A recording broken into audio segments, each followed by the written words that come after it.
FBI Director Christopher Wray out with a comment on this. The charges announced today expose Iran's continued brazen attempts to target U.S. citizens, including President-elect Donald Trump, other government leaders, and dissidents who criticize the regime in Tehran. The Islamic Revolutionary Guard Corps, a designated foreign terrorist organization, has been conspiring with criminals and hitmen to target and gun down Americans on U.S. soil, and that simply won't be tolerated. Again, that's the FBI director. We'll start there with our panel. Byron York, chief political correspondent for the Washington Examiner, USA Today White House correspondent Francesca Chambers, and syndicated radio host Hugh Hewitt. Hugh, it's pretty amazing the level of detail. We knew that there was an Iranian plot. We knew there were threats against the former president, now president-elect. But this is pretty specific.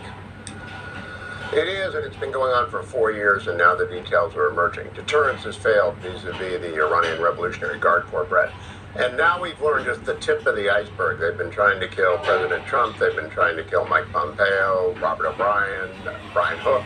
I think John Bolton was on the list as well, Mark Milley. And as a result, we really got to look to the FBI to step up the surveillance, step up the counter-espionage, because they are very intentional about this and they're very dangerous. Yeah.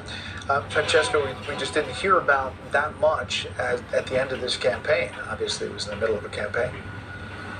Yeah, and Brett, I think that there have been bipartisan concerns about the safety of President Trump, former President Trump, President-elect Trump now.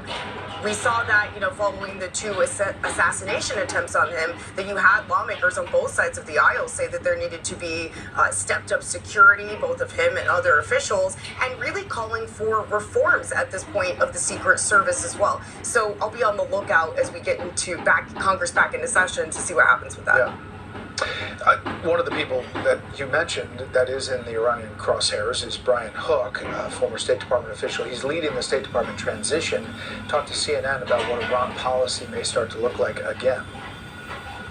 President Trump understands that the chief driver of instability in today's Middle East is the Iranian regime. What President Trump did say in Riyadh was that he would isolate Iran diplomatically and weaken them economically so that they can't fund all of the violence that's going with the Houthis in Yemen and these proxies that run around Iraq and Syria today. The Wall Street Journal editorial board, Trump's win means it isn't Iran's Middle East anymore. As Iran weighs striking Israel a third time, it must know that its defenses are down after Israel's recent retaliation, and not only the Russian equipment.